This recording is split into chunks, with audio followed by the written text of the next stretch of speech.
le plaisir de recevoir sur notre plateau François Lanoé, qui est notre expert comptable partenaire. Il sera plus à même à répondre aux questions que se posent les investisseurs sur la fiscalité immobilière. François, est-ce que tu veux te présenter? Oui, bonjour Fabien. Effectivement, François Lanoé, expert comptable. J'ai tout un pan de mon activité qui est autour de l'investissement immobilier de façon générale, à la fois en parallèle d'une activité professionnelle ou pour des investisseurs particuliers, parfois qui ont pour ambition ou qui arrivent à devenir rentiers immobiliers. Merci pour ta présentation. En fait, on reçoit énormément de questions sur le sujet. Comment est-ce qu'on peut investir à deux dans l'immobilier, sur la question de la fiscalité? Alors, on a beaucoup de personnes qui souhaitent investir soit avec leur conjoint-conjointe, soit avec des amis ou des membres de leur famille. Ils se posent beaucoup de questions parce qu'ils voient beaucoup de choses, notamment sur Internet, entre les différents régimes, que ce soit le LMNP, que ce soit l'SCI à l'IR ou à l'IS, que ce soit les SARL de famille, et puis après des systèmes de holding. Et ils se posent des questions et c'est ça qu'on va traiter aujourd'hui. À la fin de cette vidéo, vous allez bien comprendre quel est le régime le plus adapté pour vous. Et puis on va tout traiter, également les questions de coût, parce que c'est important de savoir quel est le coût d'une structure et comment ça va se passer également lorsque vous allez revendre le bien immobilier.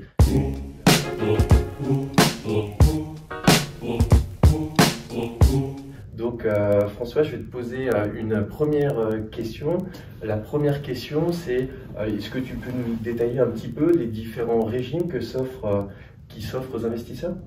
Oui, bien sûr. Alors, le sujet du jour, c'est on veut investir à plusieurs. De façon simple, deux personnes qui veulent acheter un bien, ils peuvent le faire, que ce soit un couple, que ce soit des amis, que ce soit des membres de la même famille. On appelle ça l'indivision. Quand on a plusieurs personnes propriétaires d'un même bien, c'est une indivision. C'est d'ailleurs ce qui se passe lors des successions. Au décès des parents, les enfants héritent en indivision du bien. L'indivision, c'est souvent un régime qui est délicat à gérer, parce que dès qu'on n'est plus d'accord, globalement, on est obligé de vendre le bien. Parfois un peu dans la précipitation, donc pas forcément dans les meilleures conditions. Donc l'indivision, je dirais, à l'exclusion des couples. L'indivision, c'est rarement quelque chose que je préconise. On peut être très bons amis à un moment, et si demain on n'a plus les mêmes objectifs, il y en a un qui a besoin de liquidité, pas l'autre, souvent c'est la vente un peu forcée. Donc l'indivision dans un couple, pas de difficulté. D'ailleurs, souvent la résidence principale, c'est le couple quand on est propriétaire en indivision. Sur de l'investissement locatif, ça fonctionne, mais prudence quand on est ce qu'on appelle entre personnes tierces. Pour l'indivision. Donc souvent, si on veut investir à plusieurs, on va plutôt se tourner vers une société. Dans l'inconscient collectif, souvent, investissement immobilier, société, on dit SCI.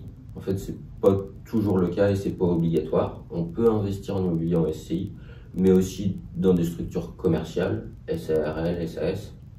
On a la SARL de famille qui permet de faire de l'investissement locatif dans le régime LMNP.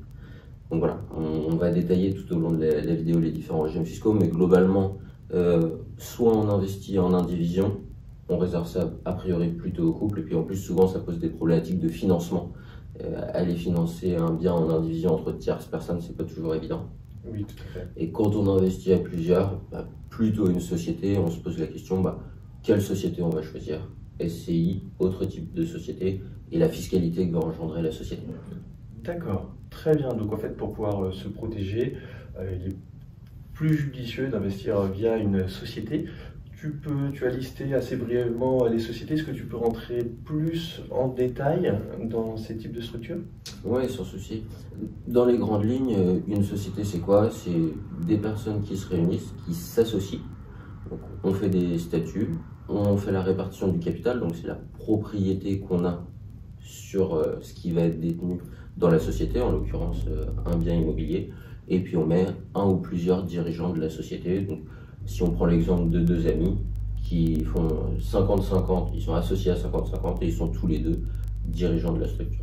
Cette société, une fois qu'elle est constituée, elle se présente devant monsieur le notaire, on a un financement ou un apport, on achète le bien. On va se dire, en fonction de la situation de chacun des associés, en fonction des objectifs et de la rentabilité, quel régime fiscal je vais prendre?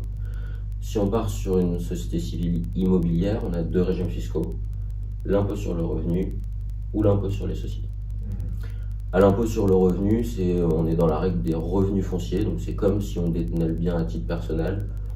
On a des loyers, on déduit les quelques charges déductibles qu'on a, la taxe foncière, les charges de copropriété, les intérêts d'emprunt. Donc globalement, on ne déduit pas grand-chose et on a un résultat qui est soumis à impôt. Donc ça, c'est un régime fiscal qui peut être intéressant dans certains cas. Souvent, ça génère quand même, pendant la durée de détention, une fiscalité qui est assez lourde. Donc, sur quelqu'un qui n'est pas imposable, je veux dire qu'il n'y a pas de difficulté à venir mettre des revenus soumis à impôt tant qu'on ne paye pas d'impôt, bien qu'on ait quand même de la CSG, CRDS là-dessus. Dès qu'on a déjà une fiscalité existante, voire importante, c'est pas automatiquement là-dessus qu'on va aller dans un premier temps. D'accord. SCI, impôt sur le revenu, règle des revenus fonciers. Et après, on a la SCI à l'impôt sur les sociétés, où la mécanique est la même, sauf qu'on va pouvoir déduire des amortissements. Donc l'investissement, on va le passer en charge un petit peu tous les ans. Et donc là, on est dans une mécanique où on ne paye pas ou très peu de fiscalité. Ça dépend de la rentabilité du bien, du moins pendant la durée de détention. D'accord. Donc ça, c'est IR, IS en SCI, les deux grandes différences. Et puis forcément, on retrouve la différence à la sortie. En SCI, à l'impôt sur le revenu, on est dans le régime de la plus-value immobilière des particuliers. On a une exonération pour durée de détention, alors que en SCI à l'IS, on a une plus-value qui est soumise à l'impôt sur les sociétés. Ce qu'on observe de façon générale, c'est que en SCI, à l'impôt sur le revenu, on paye la fiscalité pendant qu'on détient le bien. Et à la sortie, on a une fiscalité plus légère. Alors qu'à l'impôt sur les sociétés, on ne paye pas de fiscalité pendant qu'on détient le bien, mais on paye la fiscalité à la sortie. Encore une fois, il faut prendre les chiffres et les projections à chaque fois pour valider ces hypothèses. Là, c'est les grandes lignes des régimes. Globalement, on peut se dire que c'est plus intéressant de payer, enfin en tout cas, c'est plus acceptable de payer la fiscalité une fois qu'on a la trésorerie. Donc, plutôt SCI à l'IS, mais ça dépend des objectifs et des envies de chacun. Ça, c'est sur les SCI. Sur les autres types de sociétés dans lesquelles on peut faire de l'investissement immobilier, toutes les sociétés commerciales, SARL, SAS pour l'essentiel, ça va fonctionner comme une SCI à l'impôt sur les sociétés, même mécanique. Et après, on peut faire au sein de sociétés de la location meublée non professionnelle. Donc on a notamment la SARL de famille qui fonctionne très bien quand on est associé entre membres du cercle familial.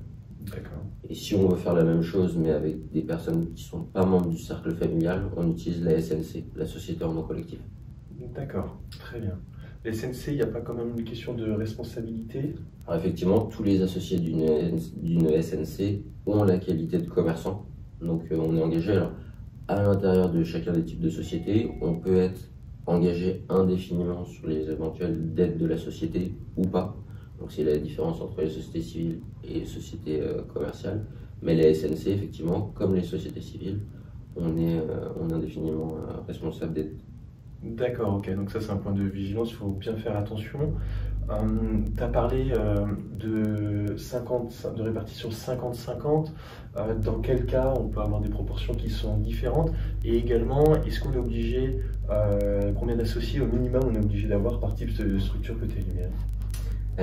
Alors, répartition du capital, si on est tout seul, c'est assez simple, on prend 100%, ça c'est possible sur les sociétés commerciales.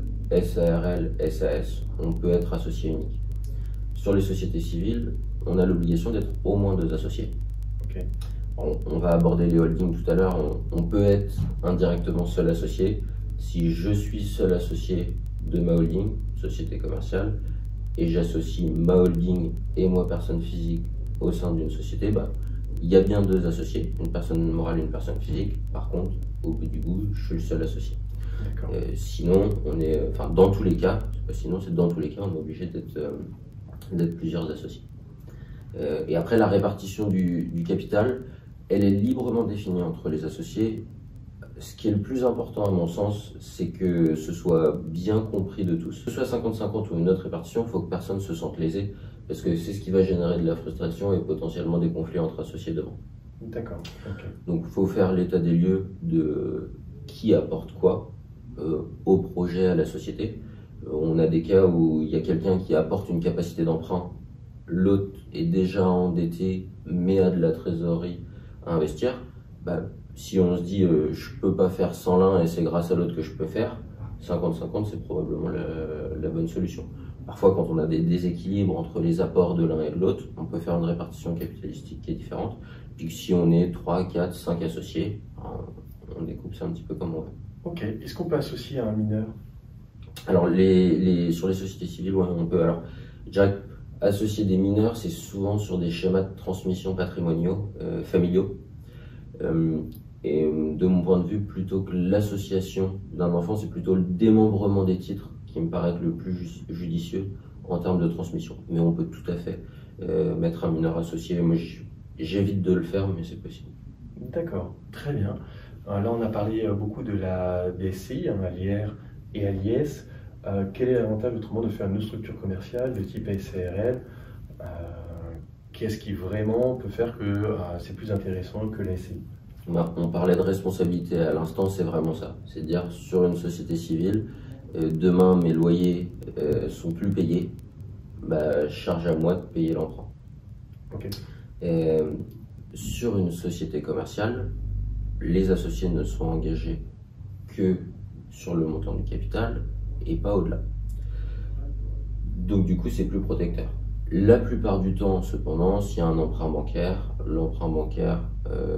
les associés seront caution de l'emprunt bancaire, donc ça revient indirectement même, mais la société commerciale est plus protectrice que la société civile.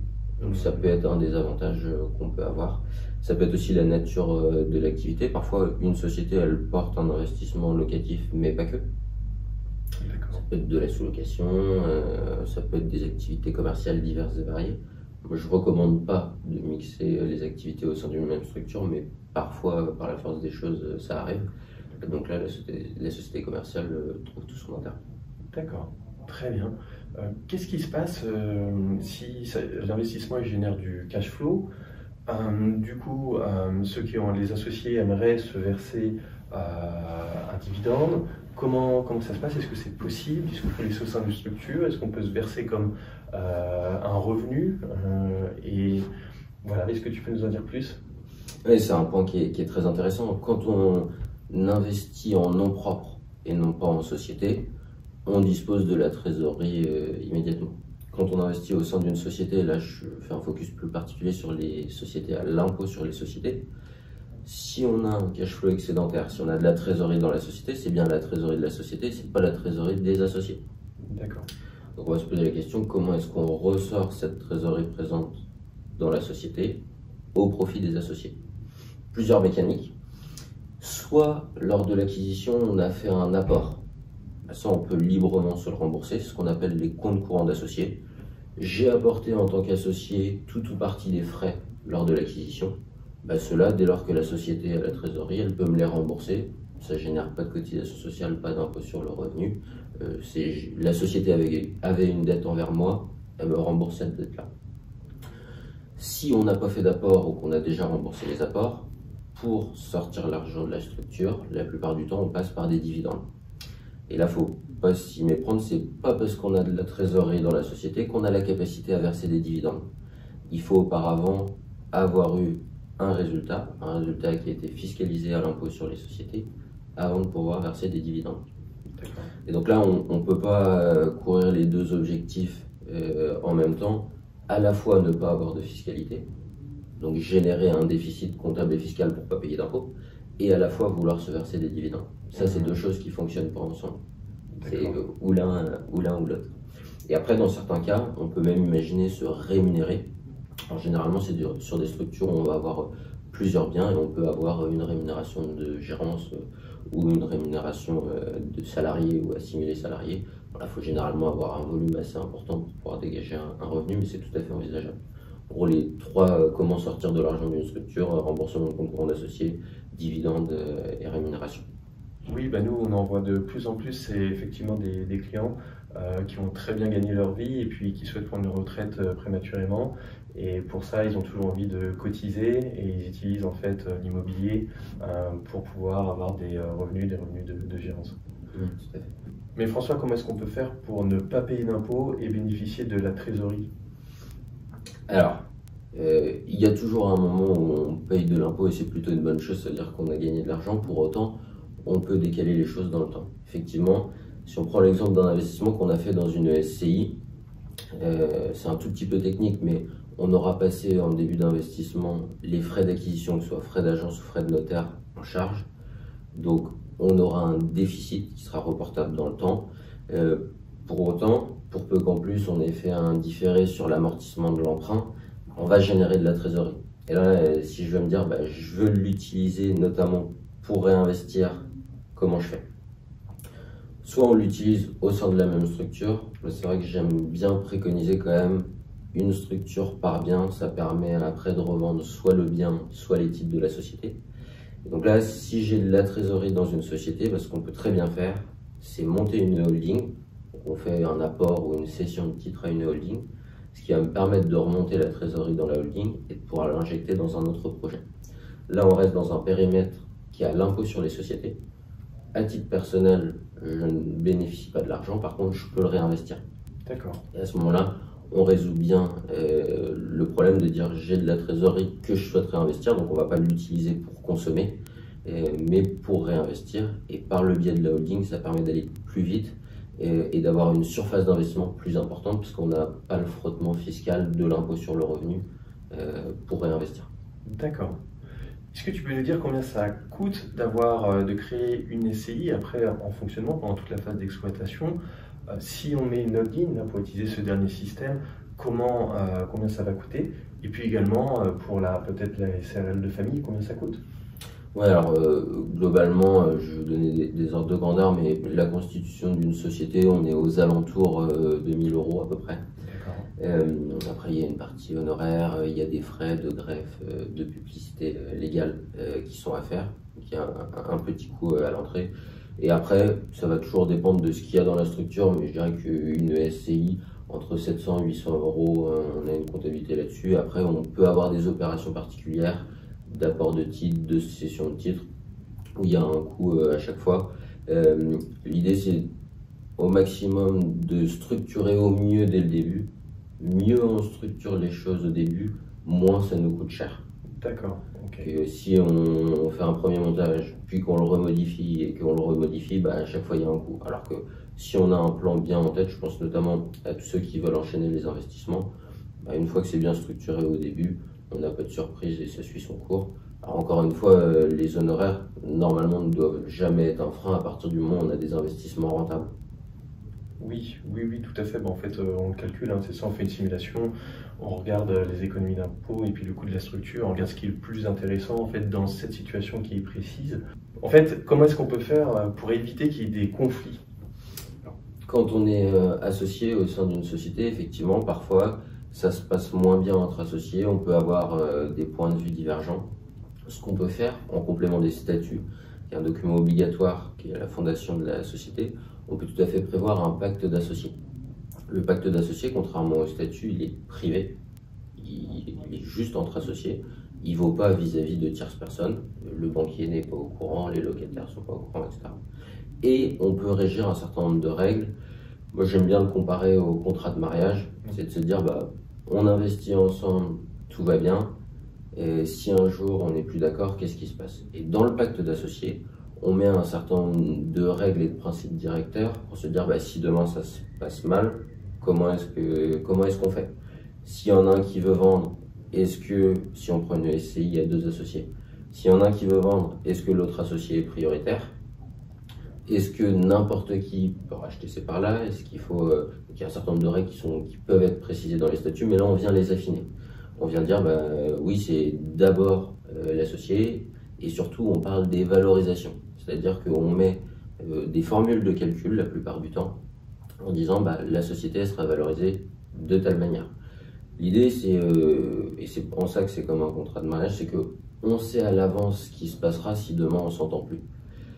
L'avantage du pacte d'associés, c'est qu'on peut ne plus s'entendre, mais trouver une autre situation que ce qui était imaginé dans le pacte d'associés. D'accord. Donc si finalement c'est une autre formule de calcul, mais qui est retenue et qui convient à tout le monde, on n'est pas obligé de respecter le pacte d'associés. Le pacte d'associés, c'est le filet de sécurité si jamais ça se passe mal entre associés. En dernier recours, on l'utilise, c'est ça?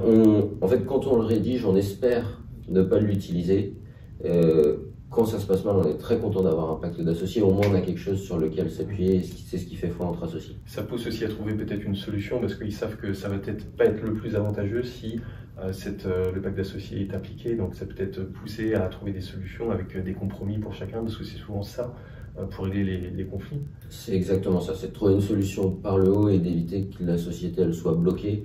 Alors, je dirais que sur les sociétés d'exploitation qu'on a activité économique, je dirais que c'est quasiment indispensable, d'avoir un pacte d'associés. Sur de l'investissement immobilier, je dirais que quand c'est monsieur, madame, pas de besoin d'un pacte d'associés. Au sein d'un couple, il y aura d'autres impacts, donc là, il n'y a pas forcément besoin. Je dirais que le pacte d'associés, c'est vraiment quand on est à plusieurs investisseurs, soit amis, soit parfois investisseurs juste avec un seul lien d'argent. Là, c'est indispensable d'avoir un pacte d'associés pour se dire si demain on ne voit plus les choses pareilles ou s'il y a un problème, on sait où on va. Ok, j'ai une dernière question. Si jamais il y a un associé qui veut revendre ses parts, comment ça se passe? Alors, sur les sociétés civiles, la plupart du temps, il y a une clause d'agrément dans les statuts. Donc, un nouvel associé rentre, il faut qu'il ait l'agrément des associés qui restent. Okay. Et après, donc, une fois qu'on a un vendeur, une fois qu'on a un acquéreur, on se met d'accord sur un prix. Et là, il y a un acte de cession de part qui est fait. Ok, d'accord. Ok, donc avec une cession. Tu veux nous donner un dernier conseil? Moi, le conseil que je dis souvent sur l'investissement immobilier, c'est faites-vous accompagner en amont des projets. Trop de fois, on a des gens qui viennent nous voir en disant bah voilà, j'ai acheté ça en SCI alors qu'il fallait l'acheter à titre personnel ou l'inverse, où il y a parfois des mauvais choix fiscaux qui ont été faits au début et c'est toujours un peu compliqué de rétro-pédaler une fois que les choses ont été actées. Faites-vous accompagner dès l'origine pour être sûr d'être dans un régime fiscal qui est favorable pour vous aujourd'hui, mais je dirais surtout demain. Sur l'investissement immobilier, on est quand même plutôt sur du long terme. Je mets de côté les parties opérations de marchand de biens, mais quand on est vraiment sur de l'investissement immobilier, on a quand même un horizon de placement qui est assez long, qui potentiellement débouche sur les transmissions, et tout ça c'est bien de le calibrer dès le début. Après, rassurez-vous, il n'est jamais trop tard, mieux vaut revoir les choses que laisser un mauvais montage fiscal en place. Eh bien François, merci beaucoup d'être venu. Si vous avez une question, posez-la en commentaire. Enfin, si vous souhaitez bénéficier d'une expertise comptable ou d'un investissement locatif clé en main, prenez rendez-vous avec nous. Vous avez le lien de nos sociétés dans la description. À bientôt. À bientôt.